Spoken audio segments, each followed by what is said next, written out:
ರೂಪಾಯಿಂದ 2, 5 ರೂಪಾಯಿಂದ ತಗೋ ಅನ್ನೋದು. ಅವ್ನು 2 ರೂಪಾಯಿಂದ 2 ಎತ್ಕೊಳ್ಳೋದು. ಯಾರು ಬಂದರೂ ಉದಾಹರಣೆ ಕೊಡೋದು. ಬನ್ನಿ ಇಲ್ಲಿ ನಮ್ಮ ಇವ್ರ ಮಗ ಒಬ್ಬ ಇದ್ದಾನೆ ಪೆದ್ದ, ನೋಡಿ ಹೆಂಗೆ ತೋರಿಸ್ತೀರಿ. 2 ರೂಪಾಯಿ ಎತ್ಕೊಳ್ಳೋದು, 5 ರೂಪಾಯಿ ತಗೊಳ್ಳೋದು. ಕೊನೆಗೆ ಯಾರೋ ಒಬ್ಬನಿಗೆ ಕನಿಕರ ಬಂತು. ಅಪ್ಪ ನೀನು ತಪ್ಪು ಮಾಡ್ತಾ ಇದೀಯಾ, ಯಾರು 2 ರೂಪಾಯಿಂದ 2 ಕಾಯಿನೋ 5 ರೂಪಾಯಿಂದ 1 ಕಾಯಿನ್ ಹಿಡಿದಾಗ ನೀನು 5 ರೂಪಾಯಿಂದ ತಗೋಬೇಕು, 1 ರೂಪಾಯಿಂದ 2 ತಗೋಬೇಡ ಪೆದ್ದ ಅಂತಾರೆ. ನಂಗೂ ಗೊತ್ತು ಅಂಕಲ್, ಮೊದಲನೇ ದಿನನೇ 5 ರೂಪಾಯಿ ತಗೊಂಬಿಟ್ಟಿದ್ರೆ ಇಷ್ಟೊಂದು ಜನ ಟೆಸ್ಟ್ ಮಾಡ್ತಾ ಇದ್ರ ನೋಡ್ರಿ. ತಲೆ ಹೆಂಗೆ ಓಡಿಸಿದವನು ಒಂದು 50-60 ರೂಪಾಯಿ ಮಾಡ್ಕೊಬಿಟ್ಟಿದ್ದಾನೆ. ಇದಿಸ್ ಸ್ನ್ಯಾಕ್, ಕಾನ್ಸಂಟ್ರೇಷನ್, ನಾಲೆಡ್ಜ್. ಯಾವುದೋ ಒಂದು ರೀತಿಯಲ್ಲಿ ಬದುಕುವಾಗ ಅಲ್ಲಿ ಹಾಸ್ಯ ಹುಟ್ಟುತ್ತದೆ.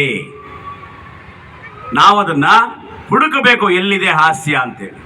ಬಹಳಷ್ಟು ಕಡೆ ಇದೆ ರೀ ಹಾಸ್ಯ. ನೀವು ನೋಡಿ, ಯಾವ್ದಾರ ಊಟಕ್ಕೆ ಕೂತ್ಕೊಂಡಾಗ ಯಾವ್ದಾರ ಮದುವೆ ಮನೆಗೆ ಹೋಗ್ರಿ, ನಿಮ್ಗೆ ಹಾಸ್ಯ ಸ್ಟಾರ್ಟ್. ರಿಸೆಪ್ಷನ್ನಲ್ಲಿ ಹುಡುಗಿ ಹತ್ತಿದ್ದು, ಹುಡುಗ ಮಾತ್ರ ಹ್ಯಾಪಿ. ಈಗ ಬಂದ್ರ ಅಣ್ಣ ಬಂದ್ರ, ಅವ್ರು ಬಂದ್ರ, ಇವ್ರು ಬಂದ್ರ, ಬನ್ನಿ ಕೂತಲ್ಲಿ ಊಟ ಮಾಡ್ಕೊಂಡು ಹೋಗ್ಬೇಕು. ಹುಡುಗಿ ಖರ್ಚು ಕೊಟ್ಟಿದ್ದು. ಯಾಕೆ ಅಂದ್ರೆ ಅದು ಹೆಣ್ಣಿನ ಅಳುವಿನ ಕೊನೆ ದಿನ, ಹುಡುಗನಿಗೆ ನಗುವಿನ ಕೊನೆ ದಿನ. ಮಾರನೇ ಬೆಳಗ್ಗೆಯಿಂದ ಅವನು ನಗಲ್ಲ, ಈ ಹುಡುಗಿ ಅಳಲ್ಲ. ಸಾಂಕೇತಿಕ ಇದೆ ರೀ ಅಲ್ಲಿ. ಸಪ್ತಪದಿ ಅಂತ ತುಣಿಸ್ತಾರೆ. ಏನಕ್ಕೆ ಗೊತ್ತಾ? ಬಹಳ ಪವಿತ್ರ 7 ಅಂತಲ್ಲ, ಮುಂಡದಿಗೆ 7.5 ಶುರುವಾಯಿತು ಅಂತ. 8 ಮಾಡ್ಬೇಕಾಯ್ತಲ್ಲ ಋಷಿಗಳು, 7 ಮಾಡಿದ್ದಾರೆ. ಮಾಂಗಲ್ಯಂ ತಂತು ನಾನೇನ ಮಮ ಜೀವನ ಹೇತುನ ಕಂಠೆ ಬದ್ನಾಮಿ ಸುಲಗೆ ಮಾಂಗಲ್ಯಂ ಶರದರ್ಶತಂ ಮಂತ್ರ. ಆದರೆ ಈ ಕಾಲದಲ್ಲಿ ಕೆಲವರು ತಾಳಿ ಕಟ್ಟಬೇಕಾರೆ ಮನಸ್ಸಲ್ಲಿ ಬೇರೆ ಥರ ಹೇಳ್ಕೊಂತಾರೆ.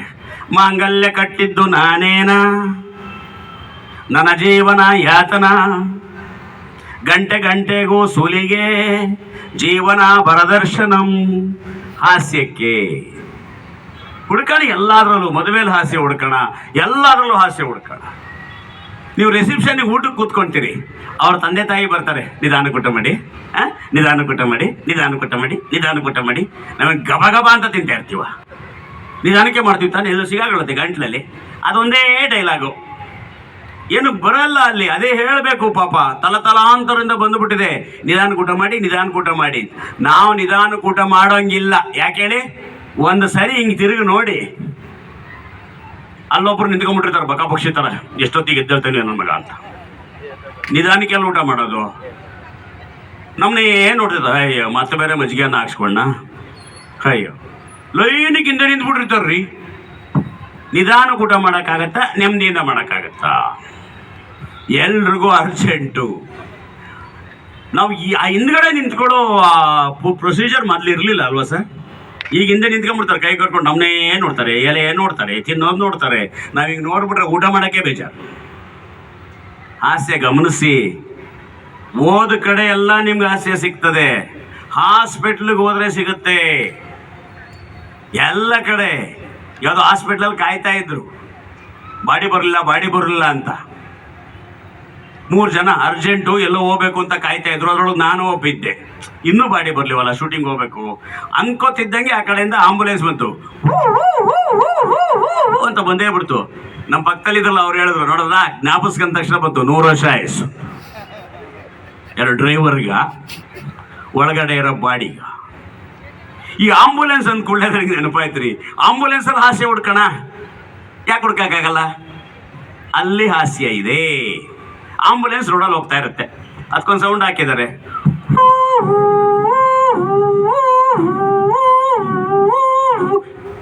ಈ ಗಾಡಿ ಬಿಡ್ಲಿ ಅಂತಲ್ಲ, ಅದರೊಳಗೊಂದು ಅರ್ಥ ಇದೆ. ಅದಕ್ಕೊಂದು ಡಬ್ಬಿಂಗ್ ಮಾಡಬೇಕು, ವಾಯ್ಸ್ ಹಾಕ್ಬೇಕು. ನಾವು ವಾಯ್ಸ್ ಹಾಕೊಂಡು ಕಾಮಿಡಿ ಹುಡ್ಕೋದು. ಏನದು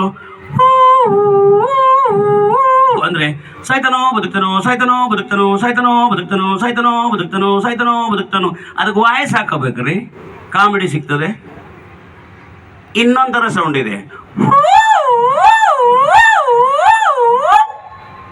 ಹಂಗಂದ್ರೆ ಹೇಳಿ 2 ಡೇಸ್ ಏನು ಹೇಳಕ್ಕಾಗಲ್ಲ, 2 ಡೇಸ್ ಏನು ಹೇಳಕ್ಕಾಗಲ್ಲ, 2 ಡೇಸ್ ಏನು ಹೇಳಕ್ಕಾಗಲ್ಲ.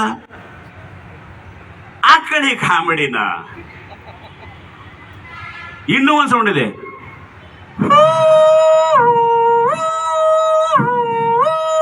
ಇದಕ್ಕೆ ಶಿವನ ಗೋವಿಂದ ಗೋವಿಂದ, ಆಂಜನೇಯ ವರದ ಗೋವಿಂದ ಗೋವಿಂದ. ಕಾಮಿಡಿನ ಸೃಷ್ಟಿ ಮಾಡ್ಕೊಳ್ಳಿ. ನೋಡಿ ಎಲ್ಲೆಲ್ಲಿ ಹಾಸ್ಯ ಇದೆ. ನಮಗೆ ಆಂಬ್ಯುಲೆನ್ಸ್ ಅಲ್ಲಿ ಹಾಸ್ಯ ಸಿಕ್ತಂದ್ರೆ ಮನೆ ಒಳಗೆ ಹಾಸ್ಯ ಸಿಕ್ಕಲ್ವಾ? ಸಿಕ್ಕತ್ತೆ. ನಾನು ಮೊನ್ನೆ ಮಲಗಬೇಕಾದ್ರೆ ನಮಗೆ ನಿದ್ದೆ ಬರಲ್ಲ. 12 ಗಂಟೆ ಯಾಕೋ ನಿದ್ದೆ ಬರಲಿಲ್ಲ. ಇದು ರಿಯಲ್ಲು, ನಾಟ್ ಜೋಕ್. ಯಾವುದೋ ಒಂದು ಪುಸ್ತಕ ಓಪನ್ ಮಾಡಿಕೊಂಡೆ, ಪುಸ್ತಕ ತೆಗೆದ್ರೆ ನಿದ್ದೆ ಬರುತ್ತೆ. ಒಂದು 4 ಹಾಳೆ ಓದೋ ನಿದ್ದೆ ಬರುತ್ತೆ. ಲೈಟ್ ಹಾಕ್ಕೊಂಡೆ, ಪುಸ್ತಕ ತೆಗೆದೆ. ನಮ್ಮ ಮಿಸ್ಸಸ್ ಆ ಕಡೆ ಮಲಗಿತ್ತು. ಏನ್ರಿ ಇಷ್ಟೊತ್ತಿನಲ್ಲಿ ಅಂದು. ನಿದ್ದೆ ಬರಲಿಲ್ಲಮ್ಮ, ಅದಕ್ಕೆ ಒಂದು ಸ್ವಲ್ಪ ಪುಸ್ತಕ ತಗೊಂಡೆ ಓದೋಣ ಅಂತ. ಅಲ್ಲ ಓದಿ ಲೈಟ್ ಯಾಕೆ ಹಾಕೊಂಡಿದ್ದೀರಾ ಅಂದು. ಲೈಟ್ ಆಫ್ ಮಾಡ್ಕೊಂಡು ಹೆಂಗೆ ಓದೋದು? ಅವಳಿಗೆ ಗೊತ್ತಾಗಿಲ್ಲ. ರಾತ್ರಿ 12 ಗಂಟೆ ನಿದ್ಗಣ್ಣಲ್ಲಿ ಏನೋ ಕಾಮಿಡಿ ಮಾಡಿಬಿಡ್ತು. ಇದಾಗಿ ಒಂದು 10 ವರ್ಷ ಆಗಿದೆ ಸರ್. ಇವತ್ತು ಓಡ್ತಾ ಇದೆ. ಒಂದು ಹಾಸ್ಯವನ್ನು ಕ್ರಿಯೇಟ್ ಮಾಡಿ ಕೊಟ್ಲು ಯಾರು ಹೆಂಡತಿ. ಅದನ್ನು ನಾವು ಸೇವ್ ಮಾಡ್ಕೊಂಡ್ವಿ. ಸೇವ್ ಮಾಡಲಿಲ್ಲ ಅಂದ್ರೆ ಹೋಯ್ತದು. ಸೇವ್ ಮಾಡ್ಕೊಂಡ್ವಿ. ಇವತ್ತು ಓಡ್ತಾ ಇದೆ. ಇವತ್ತು ಅದರಿಂದ ಜನ ನಗ್ತಾ ಇದ್ದಾರೆ. ಹೆಂಡತಿಯರಲ್ಲಿ ಬೇಜಾನ ಹಾಸ್ಯಗಳು. ಈ ಕಾರ್ಯಕ್ರಮ ಬುಕ್ ಮಾಡೋಕ್ಕೆ ನಮ್ಮ ಲಕ್ಷ್ಮೇಗೌಡರು ಪಟಗಾರ, ಅವ್ರ ಹೆಸರು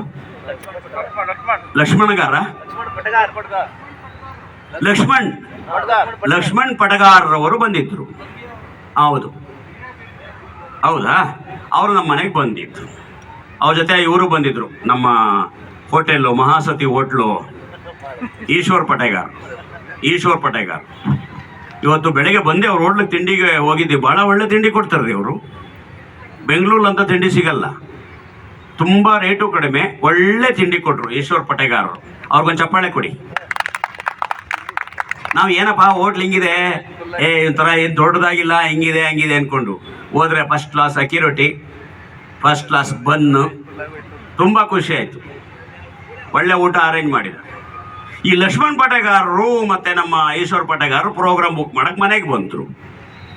ಕೈಯಕ್ಕೆ ಕುಮಟಾ ನಮ್ಮದು ಸ್ನೇಹ ಸಂಗಮಕ್ಕೆ ಬರಬೇಕು ಸರ್, ನಾವು ಅಭಯ ಗುರೂಜಿಯವರ ಇದರಲ್ಲಿ ಮತ್ತು ಲಯನ್ಸ್ ಕ್ಲಬ್ ಆಶ್ರಯದಲ್ಲಿ ಎಲ್ಲ ಸೇರಿ ಇಡೀ ಕುಮಟದ ಜನತೆಯ ಸಹಕಾರದೊಂದಿಗೆ ಮಾಡ್ತಾ ಇದ್ದೀವಿ, ಬರಬೇಕಂತ ಬಂದರು. ನಮ್ಮ ಮಿಸಸ್ ಅಷ್ಟೊತ್ತಿಗೆ ಕಾಫಿ ತಂದು ಕೊಟ್ಟರು. ಈಶ್ವರ್ ಪಟೇಗಾರರು ಸುಮ್ಮನಿರ್ಬೇಕು ತಾನೆ. ತುಂಬ ಖುಷಿ ಆಯಿತು ಮೇಡಮ್, ನಾವು ಇವ್ರನ್ನ ಕುಮಟಾಕ್ಕೆ ಕರೀಲಿಕ್ಕೆ ಬಂದಿದ್ದೀವಿ. ನಮಗೆ ಎಷ್ಟು ಖುಷಿ ಆಗ್ತದೆ, ಹೆಮ್ಮೆ ಆಗ್ತದೆ. ನೀವು ಅವ್ರಿಗೆ ಹೆಂಡತಿಯಾಗೇ ಬಂದಿದ್ದೀರಿ, ನಿಮಗೆ ಅವ್ರು ಕಂಡ್ರೆ ಏನು ಅನ್ನಿಸ್ತದೆ? ನಾನು ಹೆಂಡತಿ ಹೇಳಲು, ಈಶ್ವರ್ ಪಟೇಗಾರರೇ, ನಂಬ್ತಿರೋ ಬಿಡ್ತಿರೋ, ನಮ್ಮ ಯಜಮಾನರು ನೋಡ್ತಾ ಇದ್ರೆ ಸಾಕ್ಷಾತ್ ಭಗವಂತನ ನೋಡ್ದಂಗೆ ಆಗುತ್ತೆ. ಈ ಲಕ್ಷ್ಮಣ್ ಪಟೇಗಾರರು ಸುಮ್ಮನೆ ಕೂತಿರು ಚೆನ್ನಾಗಿತ್ತು. ಎಂಥ ವ್ಯಕ್ತಿ ಮೇಡಮ್ ನೀವು, ಗಂಡನಲ್ಲಿ ದೇವರನ್ನ ಕಾಡ್ತಾ ಇದ್ದೀರಾ. ನಿಮ್ಮ ಯಜಮಾನರು ನೋಡಿದ್ರೆ ಯಾವ ದೇವ್ರು ನೋಡ್ದಂಗೆ ಆಗುತ್ತೆ? ನಾನು ಹೆಂಡತಿ ಹೇಳೋದು, ಲಕ್ಷ್ಮಣ್ ಪಟೇಗಾರರೇ, ನಮ್ಮ ಯಜಮಾನರು ನೋಡ್ತಾ ಇದ್ರೆ ಸಾಕ್ಷಾತ್ ಆಂಜನೇಯ ಸ್ವಾಮಿ ನೋಡ್ದಂಗೆ ಆಗುತ್ತೆ. ಇನ್ಯಾವ ದೇವರು ಇರಲಿಲ್ವ? ರಾಮ ಇತ್ತು, ಕೃಷ್ಣ ಇತ್ತು. ಅವರೆಲ್ಲ ಹೋದ್ಮೇಲೆ ಕೇಳಿದೆ, ಯಾಕೆ ಆಂಜನೇಯ ಸ್ವಾಮಿ ಅಂದೆ?